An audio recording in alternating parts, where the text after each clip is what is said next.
கனா serial இன்னைக்கான எபிசோடில் என்ன நடக்க போகுதுன்னு பார்க்கலாம் வாங்க. பகவதிக்கு வேற ஒரு ரவுடி கால் பண்ணி கஸ்தூரியோட ஃபோட்டோவை அனுப்பி இந்த ஃபோட்டோவில் இருக்கிறவங்கள கண்டுபிடிச்சி கொலை பண்ணால் ஸ்பாட் பேமெண்ட்டாக 10 லட்சம் கொடுக்கறதா ராஜவேலு சொல்லியிருக்காரு. அதனால் நீ இவங்களை எங்கே பார்த்தாலும் விடாத அப்படின்னு சொல்லியிருப்பாங்க. அந்த ஃபோட்டோவை பார்த்துட்டு என்ன இது, இந்த ஃபோட்டோவில் இருக்கிறவங்களும் நாம் வசந்தக்கா வீட்டுக்குள்ளே பார்த்தவங்களும் ஒரே மாதிரி இருக்கிற மாதிரியே தோணுதே அப்படின்னு யோசிக்கிறாங்க. இந்த விஷயத்த அந்த ரவுடி கிட்ட சொல்ல, விட்டுறாத பகவதி, அது யாருன்னு பாரு, கண்டிப்பாக அவங்களா கூட இருக்கலாம் அப்படின்னு சொல்ல, இப்போ பகவதி வசந்தாக்கா போய் சொல்ல மாட்டாங்க. சரி, இருந்தாலும் இன்னொரு முறை நாம் செக் பண்ணி பார்க்கலாம் அப்படின்னு யோசிச்சுட்டு இருக்காங்க. இன்னொரு பக்கம் ஜோயல் சந்திரசேகருக்கு கால் பண்ணி உங்கள் வீட்டில் சிசிடிவி இருக்கான்னு கேட்குறாங்க. எங்கள் வீட்டில் இல்லை, ஆனால் ஆப்போசிட்டில் இருக்கிற ஒரு வீட்டில் இருக்குது. அதே மாதிரி இந்த தெருமுனையில் ஒரு சிசிடிவி இருக்குது, ஆனால் அது போலீஸ் வச்சது அப்படின்னு சொல்கிறாங்க. வெளியில் மங்காவும் சிவகாமியும் வந்திருப்பாங்க. அப்போ மங்கா சிவகாமி கிட்ட, பாத்திய சிவகாமி, கல்யாண ஏற்பாடெல்லாம் பண்ணிட்டு இருக்காங்க. நாளைக்கு காலையில் மாப்பிள்ளை உன் கழுத்தில் தாலி கட்ட போகிறாரு. சொத்து மொத்தம் உன் பேருக்கும் அனன்யா பேருக்கும் மாறப்போகுது.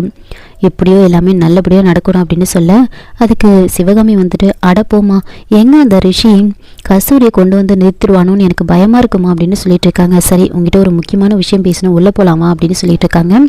உள்ளே வந்த உடனே சந்திரசேகர்கிட்ட சிவகாமி, என்னங்க கல்யாண ஏற்பாடெல்லாம் முடிஞ்சிருச்சா அப்படின்னு கேட்க, அப்போ சந்திரசேகர் மனசுலேயே நினைக்கிறாரு, எல்லாம் முடிஞ்சிருச்சு, ஆனால் நாளைக்கு காலையில் நான் உன் கழுத்தில் தாலி கட்ட மாட்டேன், அம்மு கழுத்தில் தான் தாலி கட்டுவேன் அப்படின்னு யோசிச்சுக்கிட்டு எந்த பதிலும் சொல்லாமல் அவங்க 2 பேரும் அங்கேருந்து போயிடுறாங்க. அப்போது சிவகாமி அம்மா, இப்போ அவர் என்ன தெரியுமா நினச்சிருப்பாரு, நாளைக்கு காலையில் நான் உன் கழுத்தில் தாலி கட்ட மாட்டேன், கஸ்தூரி கழுத்தில் தான் கட்டுவேன்னு நினச்சிருப்பாரு அப்படின்னு சொல்கிறாங்க. சரி, அதெல்லாம் விடு. அனன்யா அந்த கஸ்தூரி பொண்ணோட நம்பரை எடுத்து கொடுத்தால, அவளுக்கு கால் பண்ண அவள் எடுக்கவே மாட்றா அப்படின்னு பேசிகிட்டு இருக்காங்க. பேசிக்கிட்டே வரும்போது அன்பரசி அங்கே நின்றுட்டு இருப்பாங்க. இவன் எப்போ இங்கே வந்தா, ஒருவேளை நாம் பேசினதெல்லாம் கேட்டிருப்பாளோ அப்படின்னு யோசிச்சுட்டு இருக்காங்க. இன்னொரு பக்கம் ஜானகி சந்திரசேகர் கிட்ட, சந்திரா, என்ன நம்ம நிலைமை இப்படி ஆயிடுச்சு, நாளைக்கு காலையில் வரைக்கும் தான் கோர்ட்டு நமக்கு கெடு கொடுத்துருக்கு, அதுக்குள்ளே கஸ்தூரி வருவாளாம், நாளைக்கு நீ சிவகாமி கழுத்தில் வர தாலி கட்ட போகிற, முதல் மனைவி இருக்கிறப்போ நீ 2வது மனைவி கழுத்தில் தாலி கட்டுறது ரொம்ப தப்புப்பா, இதெல்லாம் நம்ம எப்படி தடுக்க போகிறோம், நம்ம என்ன பண்ண போகிறோம் அப்படின்னு யோசிச்சுட்ருக்காங்க, பேசிகிட்டு இருக்காங்க 2 பேரும். அப்போது கரெக்டாக அன்பரசி அங்கே வராங்க. வாமா அன்பரசி, எங்கள் நிலைமையை பார்த்தியா, கோர்ட் எங்களுக்கு நாளைக்கு காலையில் வரைக்கும் தான் கெடு வச்சுருக்காங்க, நாளைக்கு காலையிலுக்குள்ளே என்னோட மருமகளும் என்னோட பேத்தியும் வரலனா சொத்து மொத்தம் சிவகாமி பேருக்கும் அனன்யா பேருக்கும் மாறிடும்னு சொல்லியிருக்காங்கம்மா அப்படின்னு சொல்கிறாங்க. அதை கேட்டு அன்பரசி பாட்டி, நீங்கள் எதை நினச்சும் கவலைப்படாதீங்க, எல்லாம் நல்லதாகவே நடக்கும், அந்த முருகன் நம்மளை கைவிட மாட்டார் அப்படின்னு சொல்ல, அதுக்கு ஜானகி, என்னவோ அன்பரசி, நீ சொல்கிறது அந்த சாமியே சொல்கிற மாதிரி இருக்குது, அப்படி மட்டும் எனக்கு ரொம்ப சந்தோஷம்தான். சரி, நாளைக்கு என்னோட மருமக கஸ்தூரி அப்படின்னு சொல்ல வரும்போது அப்போது சந்திரசேகர் அம்மா அப்படின்னு தடுக்கிறாங்க. என்னப்பா, சரி, நாளைக்கு காலையில் என்னோட மருமக வரணுன்றதுக்காக நான் நைட்டு ஃபுல்லாக கோவிலில் லட்சார்ச்சனைக்கு ஏற்பாடு பண்ணியிருக்கேன், அதுக்கு நீயும் வரணும் அன்பரசி அப்படின்னு சொல்கிறாங்க. அன்பரசியும் வரேன்னு சொல்கிறாங்க. எதுக்கும் ஒரு வார்த்தை இந்த விஷயத்த சிவகாமிக்கிட்டையும் மங்காக்கிட்டையும் சொல்லிடலாம் அப்படின்னு சொல்லிட்டு இருக்காங்க. இன்னொரு பக்கம் ஜோயல் கமிஷனர் ஆஃபீஸில் இருந்து அந்த சிசிடிவி ஃபுட்டேஜை வாங்கியிருப்பாங்க. அதை பார்த்துட்ருக்காங்க. கரெக்டாக அன்பரசி ஆட்டோவில் இறங்கினது, கஸ்தூரியை கெஞ்சி கூப்பிட்டுட்டு இருக்கிறது, இது எல்லாமே அதில் பார்த்துட்டு இருக்காங்க.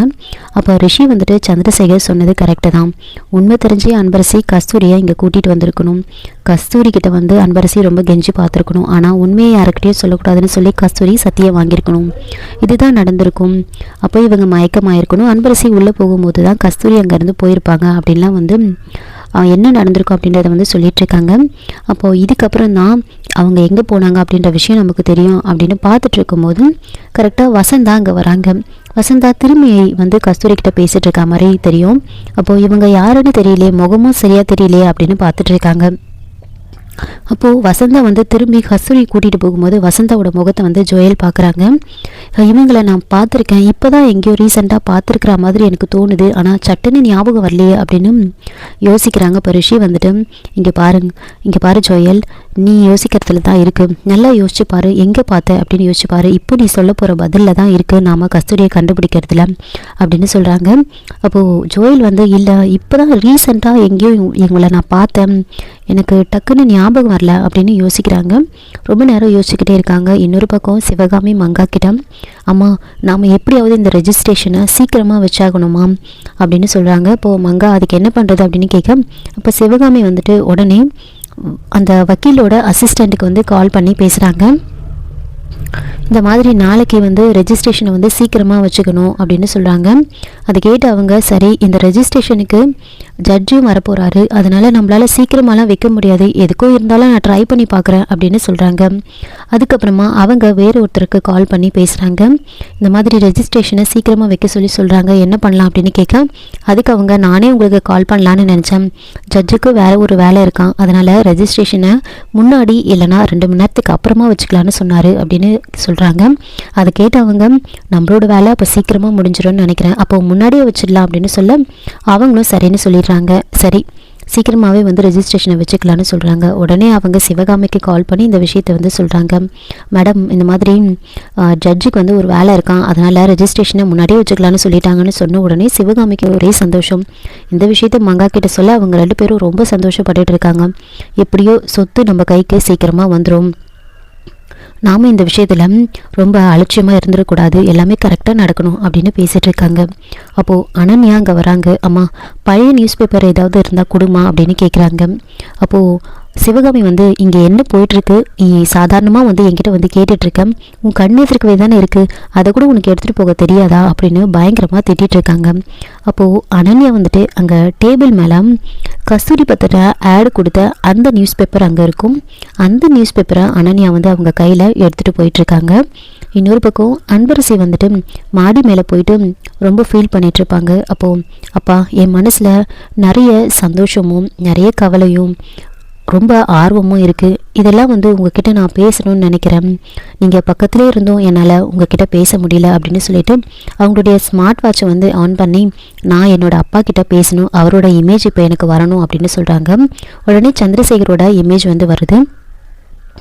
அப்போது சந்திரசேகர் வந்து அன்பரசின்னு சொல்கிற மாதிரியும் அன்பரசி திரும்பவும் பேசிகிட்டு இருக்காங்க. அப்பா, எனக்கு எவ்வளோ சந்தோஷமாக இருக்குது தெரியுமா, நாளைக்கு காலையில் வந்து நான் டோர்னமெண்ட்டில் கலந்துக்க போகிறேன், நாளைக்கு நான் தான் உங்களோட பொண்ணுன்னு நீங்கள் சொல்ல போகிறீங்க, இதெல்லாம் நினைக்கும் போது எனக்கு ரொம்ப சந்தோஷமாக இருக்குப்பா அப்படின்லாம் வந்து பேசிகிட்டு இருக்காங்க. அப்போ மஞ்சு வந்துட்டு அன்பரசிக்கிட்ட, அன்பரசி, நீ உங்கள் அப்பா பக்கத்துலேயே இருந்தும் உன்னால் அவர்கிட்ட பேச முடியல, உன்னை பார்த்தா எனக்கு ரொம்ப கஷ்டமாக இருக்குது அப்படின்னு சொல்லிட்டு இருக்காங்க.